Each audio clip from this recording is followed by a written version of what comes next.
Prices of food, clothes, furniture, and everything else has been going up. Here to talk about this is Rashawn Ray. He's an economist and professor at the University of Maryland. All right, so should I call you Professor Ray? I'll call you Professor Ray. Professor Rashawn, with that being said, now if we lower the prices, now if ranchers get more, right, for their product, according to Biden, they're getting less on the dollar.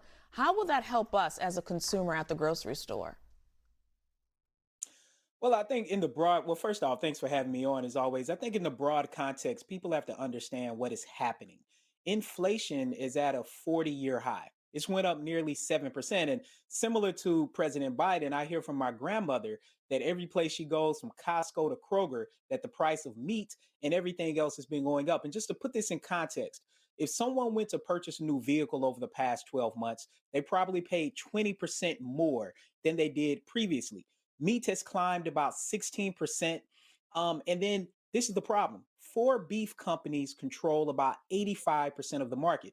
And President Biden said it best. He said, capitalism without competition isn't capitalism, it's exploitation. And when we know that when it comes to black people, particularly black farmers, that they haven't been getting their due for a number of years, and that's something that needs to change. All right, so with that being said, meat isn't the only thing on the rise. So what needs to be done to help consumers?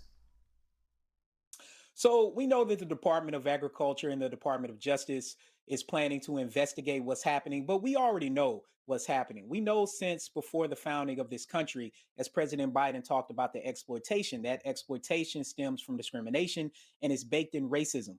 Part of what is happening right now is in the infrastructure bill. Baked into that was actually called the relief plan that was supposed to allocate $4 billion to farmers, primarily black farmers, for reparations for the fact that they've had to pay more money, that they haven't been able to get into the market. White farmers protested that, and that didn't happen. Part of what we know now is that the Build Back Better plan is supposed to include that in, but the fact sheet that the Biden Harris administration just released said farmers 11 times, but did not explicitly mention African American or black farmers at all. And as James Baldwin says, we can't necessarily believe what you say because we see what you do. So we know that a lot more needs to be done to not only to provide more equity in the market. We know that when people are working, that it takes people about 80 hours working minimum wage to pay their rent. If you're making $20 an hour, it takes you about 60 hours to pay your rent. These things need to change. And when we focus on the most marginalized, it actually raises up everyone else. Okay, so my question for you is the funding for black farmers came about because they didn't get a piece of that first federal funding that went out, correct? So if we're still talking about farmers collectively, how are black farmers benefiting? Well, see, that's part of the problem.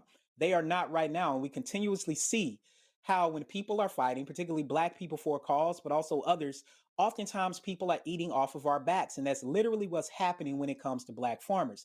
These are the sort of things that need to change. The investigations are not only too and far between, but when they occur, they oftentimes don't come along with the changes. The devils are in the detail. Oftentimes we will see these headlines that funding has been allocated or legislation has been passed.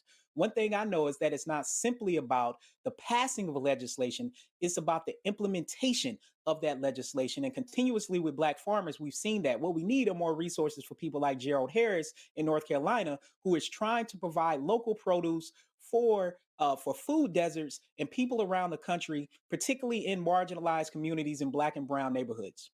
All right, Professor Rashawn Ray, it was a pleasure. Very insightful conversation. It needs more time. Hopefully we can make that happen. But thank you for chatting with us today. BNC Live will be right back. Your kindness outshines your highs and lows. Your strength can outlast any bad day because